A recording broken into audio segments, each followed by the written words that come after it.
A last stand is a military situation in which an individual or body of troops holds a defensive position in the face of overwhelming and virtually insurmountable odds. The individual or troops may make a last stand due to a sense of duty because they are defending a tactically crucial point, to buy time to enable a trapped army, person, or group of people to escape, due to fear of execution if captured, or to protect their ruler or leader. Last stands loom large in history, from the famous 300 to the last Jews of Masada, who fought famously and held a Roman army for an entire year in the fortress. And don't forget the Battle of Stamford Bridge, where one unnamed berserker held the bridge so that his fellow Vikings could regroup for battle. The heroism and sacrifices of the defenders exert a large pull on the public's imagination. Some last stands have become a celebrated part of fighting forces or a country's history, especially if the defenders accomplished their goals, or in rare cases defeated their attackers. This is no different in the Malaverse. Stories are told of great last stands, epic clashes that defy logic and pull at your heartstrings. Stick with me, weary travelers of the Malaverse, as we discuss some of the most glorious last stands, or almost last stands, in the series. The Storm Wall. This is probably one of the saddest and most palpable cases of an entire people manipulated to perform to the whims of a deity, or to the fragment of a deity, to be more accurate. The Storm Guard, starting with Temal Esh, the very first chosen and first Lord Protector, the Storm Guard were charged with the building of the Storm Wall and guarding it from the Storm Raiders of the Sea. They trained generation upon generation of elite, zealous warriors called the Chosen to fight and die in defense of the Storm Wall and their goddess. So every winter, the Storm Guard would stand collectively, and some would die in the face of the relentless onslaught of the Storm Raiders,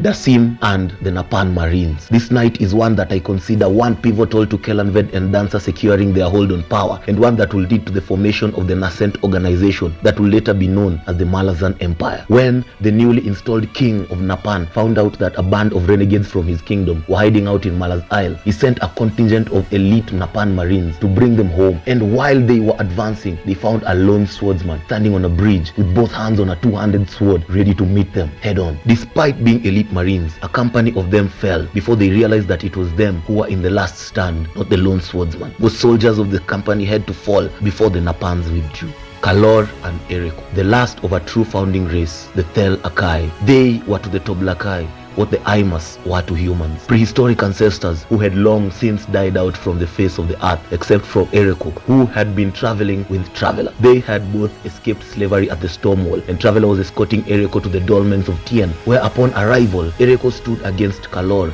for one last time. It actually felt as if two ancient creatures were settling a vendetta millennia old, beyond the comprehension of those who witnessed. Ereko went out in a last stand as the last of a bygone race, which lived in time long past. Krupe and Brood. This was absolute legend. We have the Eel of Darujistan proving his efficacy against the chosen ascendant warrior of the sleeping goddess herself. Krupe stood in the face of a direct attack from Ban's own weapon, swung by possibly the most physically capable ascendant, and the hammer slid off his oily patty, and Krupe walked out of the situation unharmed, but the environment took a serious beating. The first time I read this, I thought Krupe was going to be absolutely dusted, but well, I agree to take the L on that one. This wasn't really a last stand per se, but I still think it's worth a mention in the context. Rake versus Dasim. This is one fight scene that will be unpacked in countless videos. There's just so much in this scene that needs to be discussed, but this clash of two warrior ascendants in a battle to the death was absolutely epic. It was one of those convergences that left an immense power vacuum, but had to be done in order to save the very Warrens from being consumed by chaos itself, starting with Kurald Galain.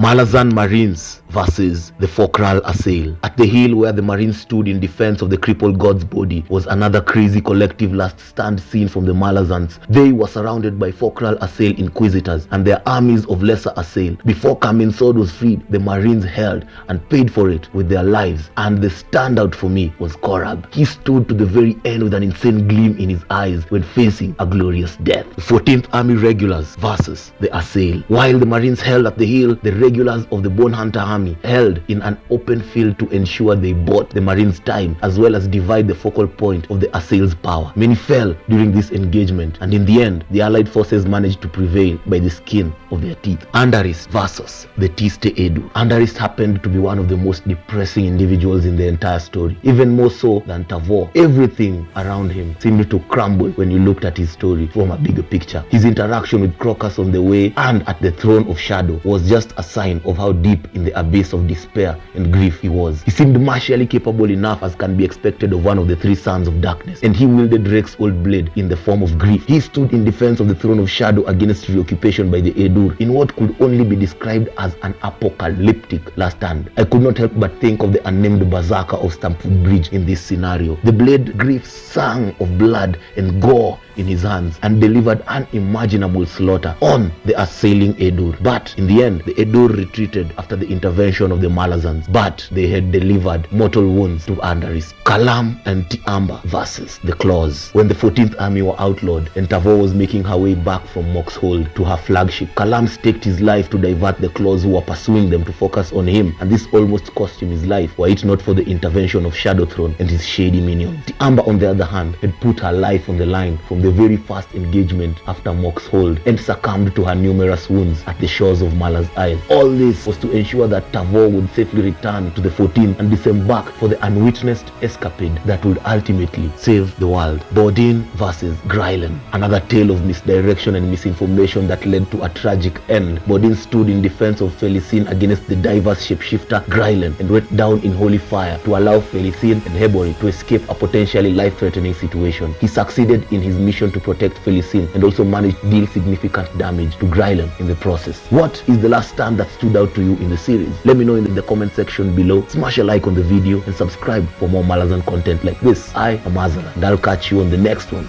Peace.